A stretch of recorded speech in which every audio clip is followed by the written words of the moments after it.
Hello guys, welcome to back my YouTube channel. दिनैनि मोनसे आंनि गोदान ब्लगाव नोंसोरखौ केमेरे बरायबावबाय। आं दायो जोंनि न' खाथियावनो जोंनि न' खाथिनि मा होनो एसे लांदां जायगा दं बेयाव थांनो नागिरदों। सासे लोगोखौ लोगो हमहैनो नागिरदों आरो सासे सिख्ला दङ लोगो आरो नामखौ खोन्थाथ'लायखौ लोगो हमहैनो नागिरदों। नै ओरैजा जोंहा जोंनि गय फुलि दं। आं दा बेखौ लोगो हमहैसै दे। आङो आंनि लोगोखौ लोगो मोनबाय। आं दा इजों एसे रायज्लायनोसै दे। हाय दासो नामा आंबो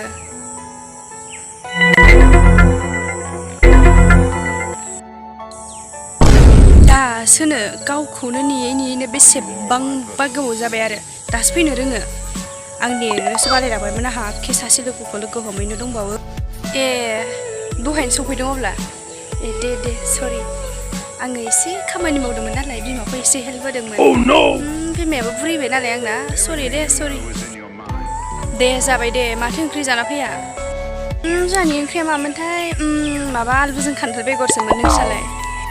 आयौ मिरामिससो जायो नामा? बे आलु खान्थाल बेगरखौलाय मा गोथाव मोनजायो?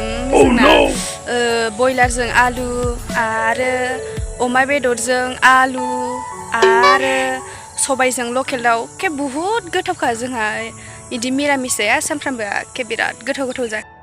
मालाय इस्रा इमान गोथाव जायो। लाजिनोसो ओंखारबाय आङो।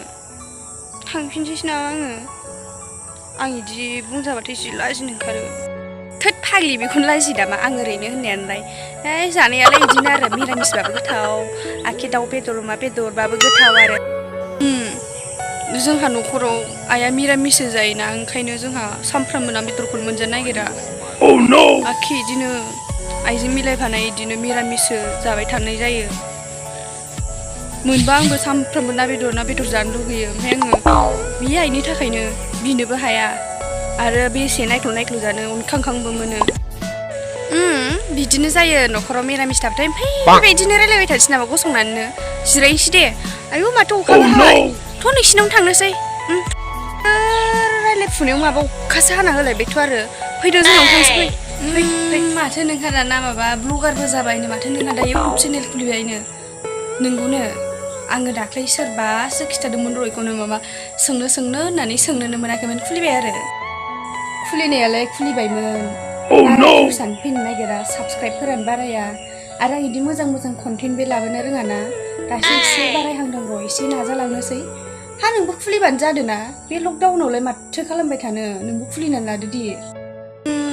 खुलिनोनो आंना बयफ्रेन्डआनो डेन्जारखाय इफोरबायदिखौनो खुलिनो होखाया। मा बिदि खुलिलाबायनानैलाय मा फैसा खामायनो? आं खामायनायखौनो बेसे जानो जा ओरैसो होनलायबावलायो। मालाय इमान अनखायो आरो इसिना मालाय। जोंना इदि नङा। खुलि हारसिंनो फैसा खामाय देनां आं खामायनायखौ सोरनो होख'नो सोरनो जाहोनो? बिमा बिफाखौसो जाहोनो ना नोंखौसो जाहोनो इदिसो होनलायो। आखि जाखाया खाफालानो बेसेबांबा गाज्रिखा आंना। नोंनानैसो मालाय मोजां जेखैबोखा। फाग्लिलाय माबा मोजां गाज्रि थालायो नामा? जारजि गोसो आरो बेबा आंखौबा मानो खुलि होआ इदि होनना बुङो आरो। नोंसिनानोसो मालाय मोजां जेरावबो फ्रि। जोंना गैया फ्रि नोंथारा। इफोरबायदिखौ आङो बोरैबाबा माब्लाबा गारनोसो गोसो जायो। नोंनियानोसो मोजां मालाय। नंगौबा आरो एसे बोरैबाबा फ्रि जानायाबो मोजां आरो इदि फ्रियाबो मोजां आरो। दा इदिनो सोरनाबा फ्रिबो नङा बोरैबा मोनो गोसोफोरा। जोंनाव फैना जेबोखौनो मोनजायासै माथो। गय फिथाइफ्राबो जोबजोब्बायना फानलाजोब्बाय। माखासे फबबाय माखौ जाबावनो। फिथाइ सामथायाबो गैला। खान्थालाबो मोननानै सिरिजोब्बाय आरो थाइजौआबो जाजोब्बाय। जेबोआनो गैला। दा माखौ जाबावनो दे? नांलाया दे जेबो। आं जाना फैखादों आरो आङो ओंखाम जाग्रासो फैनाय जाखादों। थांसैबो खोमाहाय। इनि माथो अखाया दा बारा हाबा जारला जागोन। थांसै दे होमबा आङो। मिथिगौ आरो अखायाबो एसे बारफोरबो फैनो हालायबो आरो। दे होमबालाय बिदिबा थांदो आं गाबोन नोंसिनाव थांगोन दे। दे थांबानो जाबाय आरो गाबोनो। दे बिदिब्लालाय आं थांसै दे।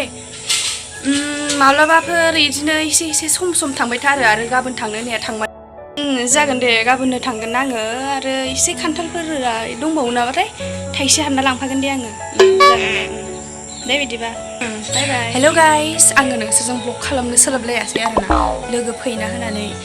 लोगोजोंबो इमान गोबावजों रायलायाबो जाया मालाय लोगोआ जि डेन्जारखा नायलाय माबायदि आंजों एसेबो मिलायखायानो आरो दा लोगोआ आंनि ब्लगखौ नायबा जालायलायसिगोन जेबो नंला आरो लोगोफोर आंनि दिनैनि ब्लगा बेखिनियानो नोंथांमोना जुदि आंनि ब्लग भिडिअखौ मोजां मोनदोंबा लाइक खालाम ओमफ्राय शेयार खालामना हो साबस्क्राइबबोथ' खालामखा बिदिनो सम सम ब्लग लाबोबाय थागोन आङो मोजां लाबोगोन आरो बाय बाय